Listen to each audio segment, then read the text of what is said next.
we've talked about inhalation. Now let's talk a little bit about exhalation. Great. And I've noticed in students that they need to understand that there's a difference between the volume of the air and the speed of the air. Right. So if we're talking about effective support, it seems like what we really need to be concerned about is the speed of the air and maintaining the speed of the air throughout a phrase or throughout a practice session or Right. all the time, actually. Typically, we just need to understand that the speed of the air is what matters most, Right. I think. And so what we want to think about when we're playing clarinet or saxophone is fast air.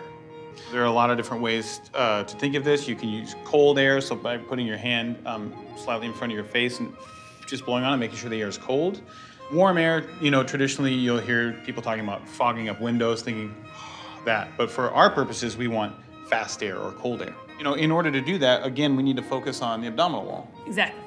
All right, so how do you get your students to engage the abdominal wall? Well, I think the secret is feeling what muscles are actually being used. So one great trick to try is to actually attach a balloon to the barrel of the clarinet. This has a couple purposes. The first is that it sort of mimics the resistance of a full clarinet, which is rather resistant, more than brass instruments. But also we actually see the balloon expanding.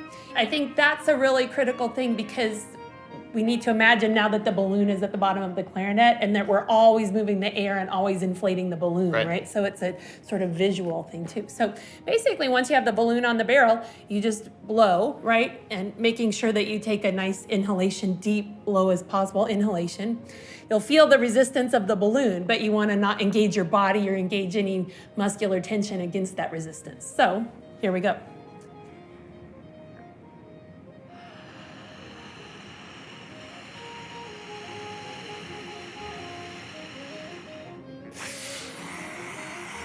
Oh yeah, for sure. That's a really great tool. I've not done this on saxophone, but I'll give it a try.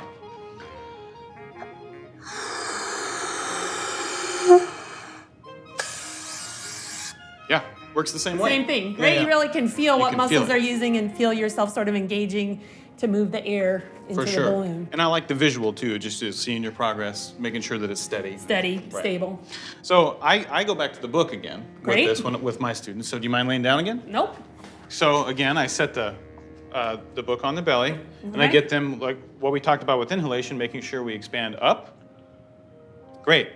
And then when you blow your air out, like you would on clarinet or saxophone, you want to keep the book up. Okay. So try it again, and then with the air out. Keep the book up Yeah. even when I'm Right. blowing. Absolutely. Okay, here we go.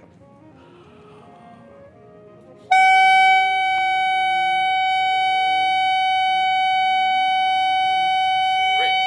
Yeah. So as we can see, the book still remained up. She's engaging her abdominal wall. This is a really great way to check for air support. So hopefully that gives you a few tricks to try to work with your students on support.